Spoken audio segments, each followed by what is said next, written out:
Hello mga ka-projector, magandang umaga and magandang araw na rin kasi hapon na.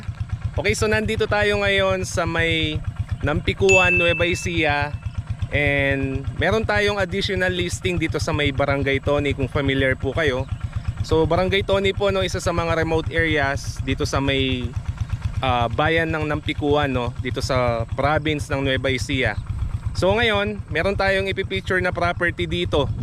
So baka may mga naghahanap ng mga tamang sukat lang, hindi naman ganun kalakihan and hindi rin naman ganun kaliitan. Okay, so itong property na to, binibenta po siya nasa around 29,000 more or less square meters, or more or less 3 hectares po siya, no? And farm lot po siya. Currently, no, may mga